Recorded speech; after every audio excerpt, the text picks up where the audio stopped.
Hey guys, Ty here, and it is Saturday, October 19th, which marks exactly 90 days on YouTube. And this is my 25th video, so I thought I would do something a little bit different today. So as you can tell, this is not a tutorial. This is not a YouTube monetization update. It is me just riffing on the roof. And a little bit chilly out here, but I wanted to just talk off the cuff and maybe speak to some of the newer folks out there who are looking to get started, who maybe want to hear from somebody just a little bit ahead of them on the platform, and maybe just in general share my overall experience of what it's been like being on YouTube for 3 months, and if there's really any way I've changed. And also, I wanted this to be like a test for, can I even have a coherent, 10-minute riff without a script or any structure? So let me know if this comes out okay or not. But yeah, 90 days and 25 videos. What have I learned? And what can you expect too if you're starting out? Well, I think first of all, not everyone has the same experience when they start on YouTube. And I think in general, everyone's experiences are different. Everyone's got their own different niche and topics and the different ways in which they film, and everyone has different communication styles and they have different goals and ambitions. So there's really no one way to start and grow on YouTube.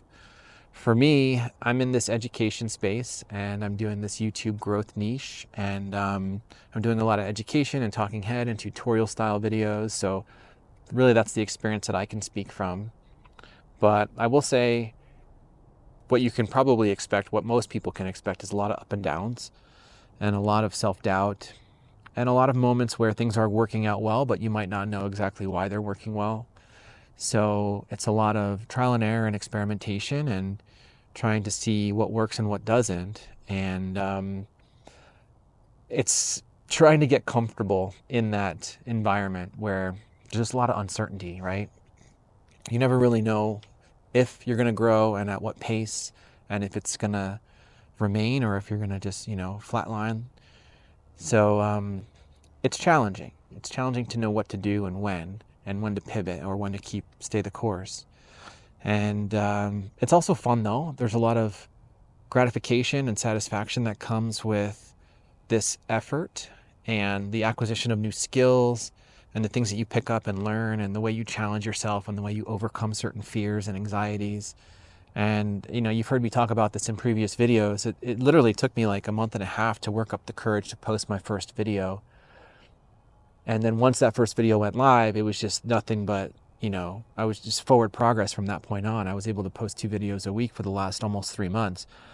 So, I think you're stronger than you think you are. You just have to take those small first steps and continue to push forward. And you got to push forward too in the face of self-doubt. And there's going to be days, at least for me, there's been days where I would wake up and I would have to film that day and I'd be like, I would just dread having to film. Or I'd get the filming done and I'd just absolutely hate how it came out. And then I would go and edit. And after a couple hours of editing, I'd be like, it's actually not too bad. And I'd be happy to post it. So it's just a lot of ups and downs in terms of like your emotional state and the way you feel about the product that you're building. So I think you could probably expect that. That's been my experience, at least.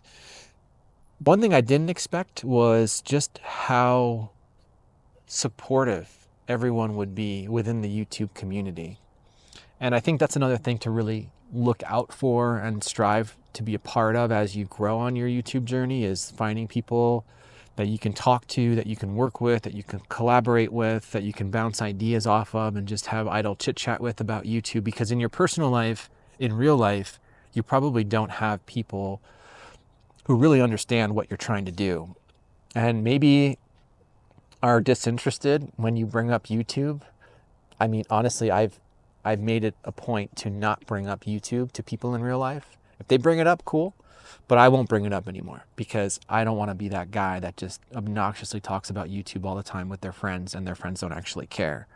So you need to find people though that you can talk to that know what it's like, because it's a weird experience and not everyone gets it, and it's hard to put yourself out there and be vulnerable, and it's hard to know the right strategies and the right things to talk about or post, or, you know, how to optimize your video. Like, there's just so much that goes into it. You really need to have a sounding board. So that's one thing I would really encourage anybody, regardless of how introverted you might be. I consider myself a bit of an introvert. I prefer to stay home and kind of be by myself most times, but when I'm motivated and eager to do something, I really do want to find a social outlet to do it with. So there's some really good communities. You can find people in your comments and other channels' comments that you can start to engage with. That's kind of how I found some YouTube friends, so to speak, is, you know, you just see the same people following the same creators that you follow, and you know, you end up bumping into them in the comments, and you say hi and start some idle chit chat, and before you know it, you're maybe part of a larger community, and you get to integrate with those people a little bit more. So that would be something to focus on early on, in my view. And then yeah, I think it's just one of those things you have to build some resilience and have a thick skin in a way, because you're going to have weeks and videos that just flop and things that don't work out well, and you won't really know why they're not working out well. You can think you know why, and you can try to improve in specific ways, but even then the execution might not be there.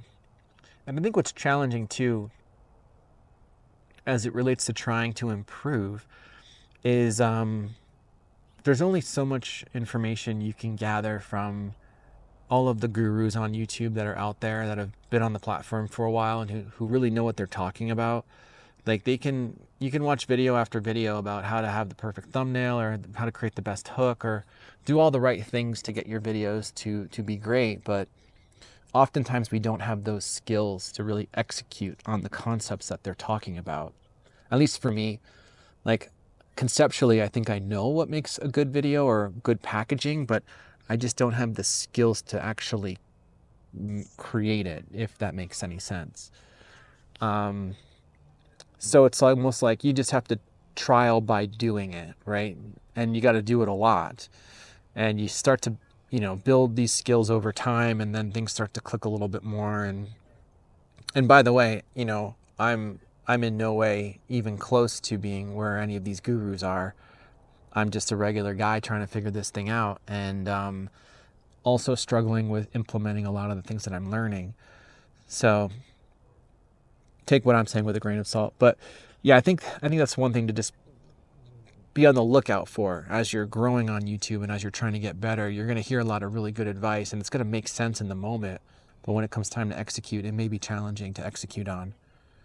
So I think finally what I might say too is I really like the way Ali Abdaal approaches his advice to new YouTubers starting out. He talks about 3 stages of YouTube, and you know, the first 20 videos being that get-going phase where you just really post a lot of content, and you really post on whatever you want to post about.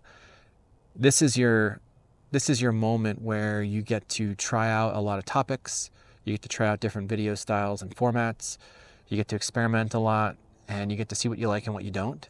And then after about 20 videos or so, by then you should have some, you know, basic video and filming skills under your belt. And at that point, you can really start to immerse yourself in how to make your videos better.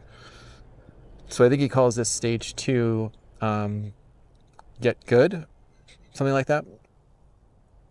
And that's when you start to really refine your video ideas, and you start to see like what's working well in your niche, what's not.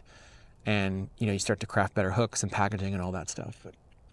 And then the third stage is get smart. And, you know, from there it's like monetizing and really just doubling down on all the things that make a good video. And, you know, you can find yourself in a situation where you want to post for yourself, and you want to post things that are interesting to you, and those may or may not get views that you want. Or you could look at what other people are posting that's popular, that you might not necessarily care about or want to post about, but you know, if you did post on it, you could get more views. So there's this weird balancing act that you have to undertake to balance the way in which you want to grow versus the things that are really of interest to you, or the things that you're most passionate about. Those things don't always align. For me, I haven't I mean, I guess I've sort of tried to jump on trends. It didn't really work. So what I've done for the most part is just post things that I felt passionate to post about, that I felt interested in posting about. But now that I'm 25 videos in, I'm starting to evaluate, okay, cool, like I can just keep posting on things that I'm excited about, but is that really going to get me where I want to go? And between, the truth of it is I want this to become a full-time career if it can, eventually at some point. I would love to figure out more ways to monetize this and grow my knowledge in a way that becomes valuable to people where I could sell my services to them. So it's tricky because you don't want to sell out, you don't want to not be true to yourself, but you also want to feel good about the growth of your channel and your videos. So that's another thing to keep an eye out on. And then the other thing I struggled with too is time management and spending too much time and probably on the wrong things. I probably spend too much time editing where I really don't need to, and that's taken its toll. I think the last video I edited, it probably took me 15 to 20 hours to edit. And it's because I was trying new editing tricks that I had been learning on YouTube. And it's fun to like learn that stuff and implement it, but if it drains you in the process, then it's probably not worth the time investment. And in a way, it kind of helps with, I guess it's helping me with my brand and this air of professionalism I've been trying to create for myself as a creator. But at the same time, I also feel like I don't want to be pigeonholed into this one way of creating videos. I want to be able to have a little bit more flexibility and make videos like this where I'm just riffing, and I'm not really doing any editing. So you guys will have to be the judge. Tell me in the comments below if this video does not fit well from a brand or channel perspective. I might tell you tough shit because I might do more of these and not really care. But at the same time, I do need to balance the amount of work I'm putting in, especially with my 9 to 5, and trying to do that alongside this YouTube thing. So anyway, that will be it for now. And for anyone that's new out there that needs some help getting started, please leave me a comment below. I would love to connect with you and we can maybe exchange emails. I would love to give you a kick in the ass and tell you to do it, because I think this is a really cool thing to try and experiment with. Even if you're shy and timid, even if you think you don't look good on camera, even if you don't have any camera confidence, even if you don't have any video or film or editing skills at all. Look, 3 months ago, I didn't have any experience or skills with video at all. To the extent that I had experience, it was at work, my 9 to 5, where I would talk to a camera, a webcam, on a video conference call. That was pretty much it. And if I'm being honest, like, I don't like talking to people in like large group settings. I get nervous, I get shy, I get timid, I get quiet. I don't think clearly. I kind of get nervous and tense up, and it's a challenge at work still, even, this many years into being on conference calls, it's still a challenge for me. And so this YouTube experiment for me has been an effort to try to overcome some of that. So if that's a struggle for you as well, being on camera confidence, or being to just riff without any script is a struggle, then try it.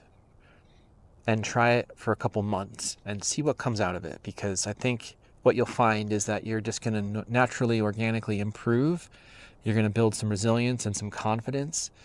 And you're going to feel like a better, more evolved, sophisticated version of yourself.